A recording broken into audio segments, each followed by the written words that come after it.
All welcome to my channel. आपण inverse proportion start करणार आहोत. Problem set practice set 38. पण त्याच्या आधी इन्व्हर्स प्रोपोर्शन म्हणजे काय ते बघूयात. डायरेक्ट प्रोपोर्शन आपण बघितलं. आता इन्व्हर्स प्रोपोर्शनमध्ये बघा हे एक्झाम्पल दिलेलं आहे.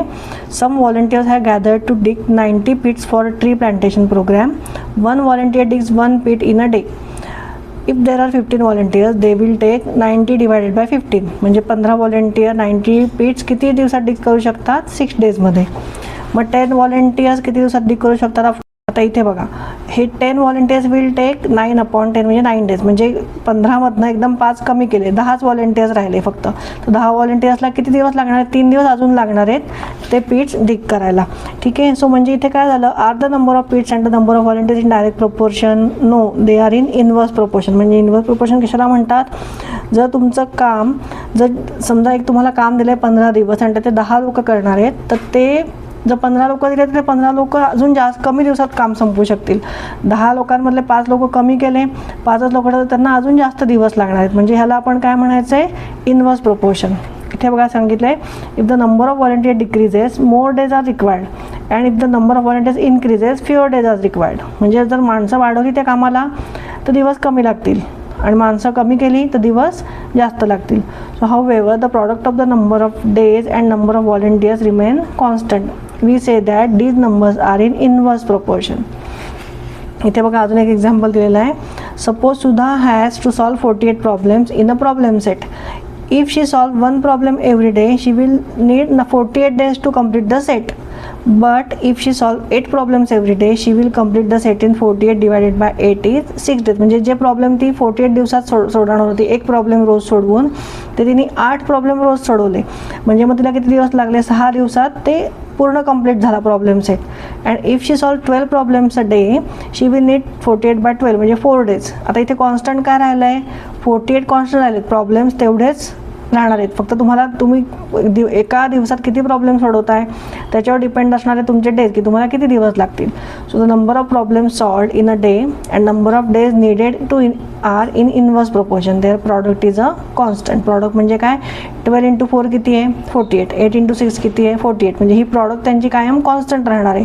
हे कधी बदलणार नाही आहे product. So note that 8 × 6 is equal to 12 × 4 is equal to 48 × 1. आता इथे बघा अजून एक एक्झाम्पल दिलं आहे. 15 workers take 8 hours to build a wall. How many hours will 12 workers need to build the same wall? 15 workers आणि 12 वर्कर्स. म्हणजे 15 वर्कर्सला जर 8 तास लागतात तर 12 वर्कर्सला अजून जास्त लागतील, कारण इथे वर्कर्स कमी झालेत. इथे 15 आहेत, इथे 12 आहेत. So as the number of worker increases the number of hours decreases. So the number of workers and the number of hours are in inverse proportion. इथे पण जसं आपण डायरेक्ट प्रोपोर्शनमध्ये लिहित होतो तसं इथे पण लिहायचं आहे. The product of the number of workers and the number of hours needed to build the wall is constant. So let us use the variable X to solve the problem. इथे पण आपण एक्स यूज करणार आहोत, जे आपल्याला माहीत नाही आहे त्याच्याकरता. आता 12 वर्कर्सला किती अवर्स लागतील हे आपल्याला माहीत नाही, मग त्याला आपण काय म्हणणार आहे? एक्स म्हणणार आहे. So 15 hours take 8 hours. मग 12 वर्कर्सला किती अवर्स लागतील? So x hours. सो 12 इथे दोघांचं मल्टिप्लिकेशन होणार, इथे क्रॉस मल्टिप्लिकेशन होणार नाही आहे. इथे असं इक्वेशन तयार होणार आहे. 12 × x is equal to 15 × 8. So 12x is equal to 120. Therefore x is equal to 10. म्हणजे 12 वर्कर्सला 10 तास लागणार आहे वॉल बिल्ड करायला. ठीक आहे. इन्व्हर्स प्रोपोर्शन कळलं आहे तुम्हाला. अजून एक एक्झाम्पल बघूयात. A 40-page class magazine is to be written. If 1 student would require 80 days to write it, how many would 4 students require? म्हणजे एका स्टुडंटला 80 दिवस लागत आहेत, तर 4 स्टुडंट्सना किती दिवस लागतील? म्हणजे हे कुठलं झालं? इन्व्हर्स प्रोपोर्शन झालं. ऑफकोर्स कमी दिवस लागतील ह्याच्यापेक्षा. So if more students help to do the same task fewer days will be required. That is the number of students and the number of days are in कुठल्या प्रोपोर्शनमध्ये आहेत ते? Inverse proportion. मग suppose 4 student need x days. का x घ्यायचं जे आपल्याला माहीत नाही आहे ते आपण काय घेणार आहे? एक्स. सो एका स्टुडंटला 80 दिवस लागतात, तर 4 studentला किती दिवस लागतील? 1. So 4 × x is equal to 80 × 1. So therefore x is equal to काय येणार आहे? 4 इथे गेल्यावर काय होणार आहे? डिव्हिजनमध्ये जाणार आहे. So x is equal to 80 divided by 4 म्हणजे x इज इक्वल टू 20. म्हणजे 4 मुलांना किती दिवस लागतील ते करायला, जनरल पूर्ण करायला? 20 days. So 4 students require 20 days. कळलं तुम्हाला इथे इन्व्हर्स प्रोपोर्शन डायरेक्ट प्रोपोर्शनचा फरक. आता आपण प्रॉब्लेम सेट प्रॅक्टिस सेट 38 आपण सॉल्व करायला घेऊ. तर इथे फर्स्ट प्रॉब्लेम बघा काय आहे. 5 workers take 12 days to weed a field. How many would 6 workers take and how many would 15 take? म्हणजे 2 ह्यांचा विचारलं आपल्याला की 6 वर्कर्स असेल तर किती लागेल आणि 15 असेल तर किती लागेल. सो आता आपण पहिले लिहून घेऊया, जे माहीत नाही त्याला आपण काय म्हणणार आहे, एक्स आणि Y. So let 6 workers take X days, जे आपल्याला माहीत नाही आहे, and 15 workers take Y days. ठीक आहे, ह्याला आपण वाय म्हणूयात. Y days to weed the field. एकच इथे विचारलं असतं तर आपण फक्त एक्स म्हणलं असतं, पण 15चं पण विचारलं म्हणून आपण त्याला दुसऱ्या क्वांटिटीला काय म्हणणार आहे आपण, वाय. मग आता ह्या दोघांचं काय प्रपोर्शन आहे, इनवर्स प्रपोर्शन आहे. का, कारण 5 वर्कर्सला जर 12 डेज लागत आहेत तर 6 वर्कर्सला अजून जास्त दिवस लागतील, कमी दिवस लागतील, आणि 15ला किती लागतील, अजून कमी दिवस लागतील. तर ते आपण काढूयात. आता इथे काय म्हणणार मग आपण, ते इनवर्स प्रपोर्शन कसं लिहिणार. So the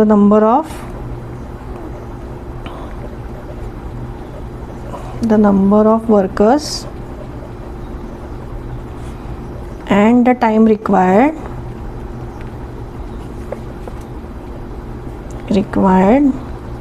to weed the field are in inverse proportion.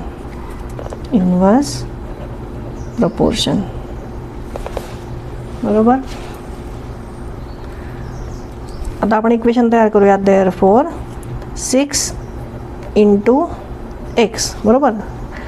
6चं आपल्याला माहीत नाही किती दिवस लागणार आहेत, इज इक्वल टू 5 वर्कर्सला किती दिवस लागणार आहेत, 5 × काय येणार आहे, 12. हे आपलं इक्वेशन तयार झालं. मग आता 6 वर्करला किती दिवस लागतील. So therefore x is equal to 6 येथे गेल्यावर काय होणार आहे, डिवाइड होणार आहे. So 5 × 12 upon 6. सो 6 1 जा 6, 6 2 जा 12. So 5 × 2 is what, 10. म्हणजे जे 6 वर्कर्स आहेत त्यांना किती दिवस लागणार आहेत, 10 दिवस लागणार आहेत. So therefore x is equal to 10 days. आता वाय वर्कर्स म्हणजे ह्या वाय हे आपल्याला काढायचं आहे. अजून 15 वर्कर्सला किती दिवस लागणार आहेत, वाय डेज, ते आपल्याला फाइंड करायचं आहे. सो देअरफॉर इक्वेशन सेम असणार आहे. Also 15 × y is equal to 5 × 12. ठीक आहे, हे सेम असणार आहे इक्वेशन. सो इथे therefore y is equal to 5 × 12 upon काय येणार आहे, 15 डिव्हिजनला येणार आहे. इथे मल्टिप्लिकेशनला म्हणजे इथे डिवाइडला येणार आहे. सो 5 1 जा 5, 5 3 जा 15, 3 1 जा 3, 3 4 जा 12. म्हणजे इथे काय आलं आहे, 4. किती दिवस लागणार आहेत 15 वर्कर्सला, 4 डेज. सो इथे आपण लिहून घेऊ. Therefore 6 workers will take 10 days and 15 workers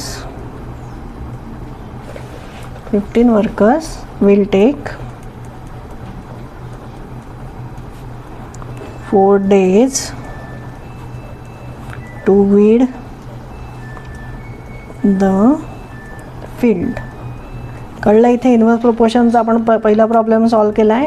जेवढे जास्त वर्कर आहे तेवढे दिवस कमी लागणार. इथे 15 वर्कर्सला फक्त 4 दिवसात काम होणार आहे, 6 वर्कर्सचं 10 दिवसात काम होणार आहे. कळलं आहे. चला नेक्स्ट प्रॉब्लेम सॉल्व करूयात. नेक्स्ट प्रॉब्लेम रीड करूयात. Mohanrao took 10 days to finish a book reading 40 pages every day. How many pages must he read in a day to finish in 8 days. म्हणजे 10 दिवस त्यांना 40 पेजेस त्यांचे संपतात 10 दिवसात. मग 8 दिवसात किती पेजेस संपतील, त्यांनी किती पेजेस रीड केले पाहिजे ते आपल्याला काढायचं आहे. म्हणजे हे कुठलं प्रपोर्शन झालं, इनवर्स प्रपोर्शन. सो इथे आपण लिहून घेऊ. Reading more pages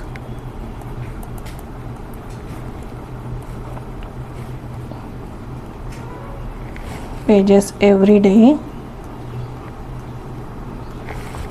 book can be finished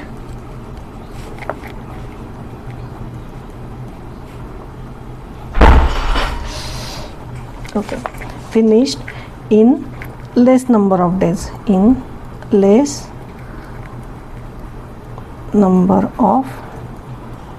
days, म्हणजे जास्त जेवढे पेजेस रीड करू आपण एका पुस्तकाचे तेवढे आपल्याला कमी दिवस लागणार आहे. So it is an inverse proportion. It is an inverse proportion. मग आता एक्स कशाला म्हणणार आहे आपण? Number of pages must be read in x, म्हणजे एक्स डेज ते आपल्याला माहीत नाही, त्याला आपण काय म्हणणार आहे? X. So let the number of pages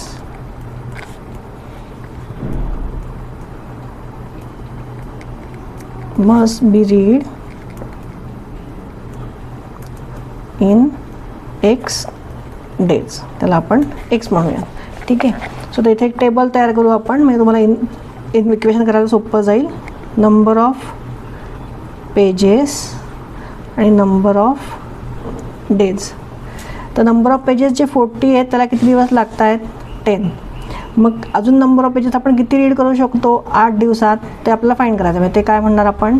x म्हणणार त्याला. ठीक आहे. मग आता इथे मल्टिप्लिकेशन कशाचं होणार आहे? X into 8 is equal to 40 into 10. So therefore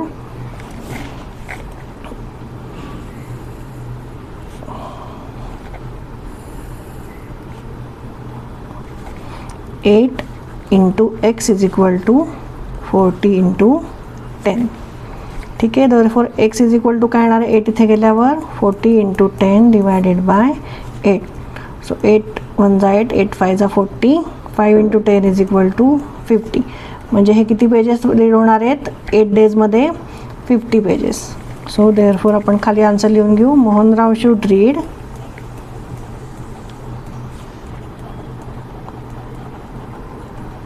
read 50 pages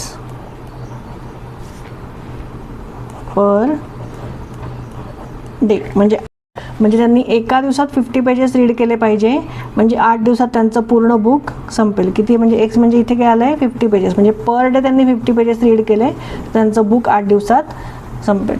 ठीक आहे. चला नेक्स्ट प्रॉब्लेम बघूयात. चला नेक्स्ट क्वेश्चन बघूयात. Mary cycles at 6 kilometre per hour. How long will she take to reach her aunt's house which is 12 kilometre away. If she cycles at a speed of 4 kilometre per hour how long would she take. म्हणजे ती आधी काय सांगितलं आहे? 6 kilometre ती एका तासात नेते सायकल तिची. मग जर 12 किलोमीटर लांब जर तिच्या आंटीचं घर असेल तर 4 किलोमीटर जर ती स्पीडने गेली तर तिला किती तास लागतील ते आपल्याला फाइंड करायचं आहे. सो आधी आपण लिहून घेऊ. If speed of cycle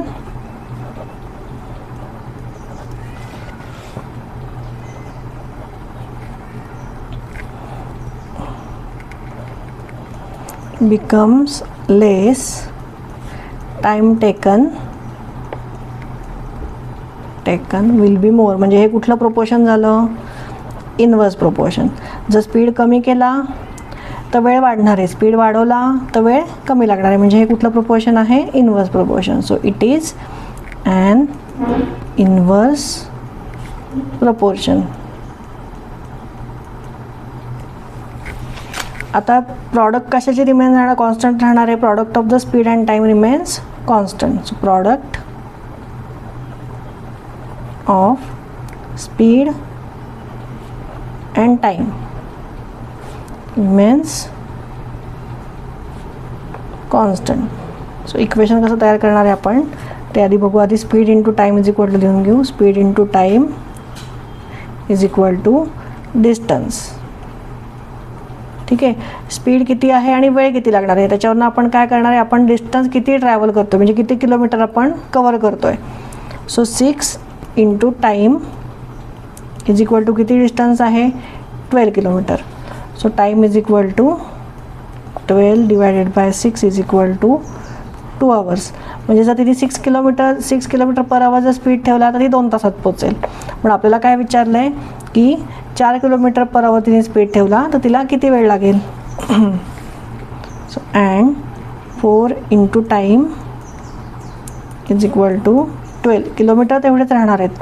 so therefore time is equal to 12/4 is equal to 3 hours. म्हणजे 4 किलोमीटर पर आवर तिने स्पीड ठेवला तिला किती तास लागणार आहेत? 3 तास लागणार आहेत. So therefore Mary take 2 hours to reach aunt's house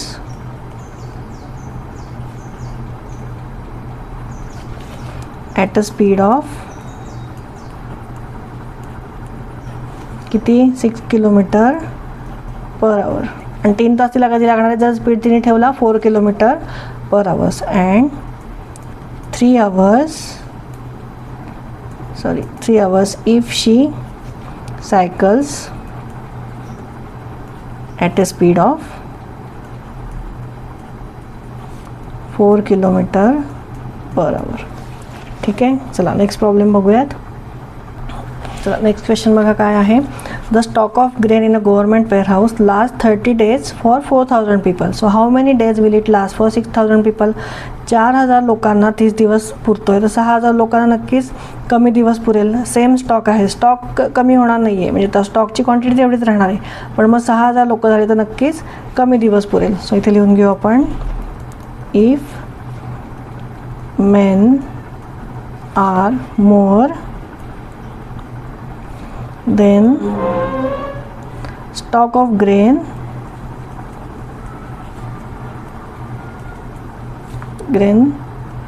will last for less number of days.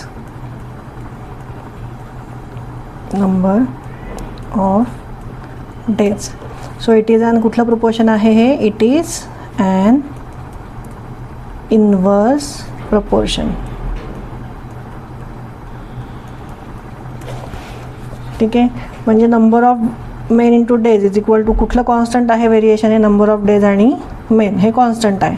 So let the number of days be x, याला आपण एक्स म्हणूयात. म्हणजे आपलं इक्वेशन कसं तयार होणार आहे बघा. नंबर ऑफ पीपल आणि नंबर ऑफ डेज. आता इथे बघा 4000 जर लोक असतील तर किती दिवस पुरतं आहे धान्य? 30 दिवस.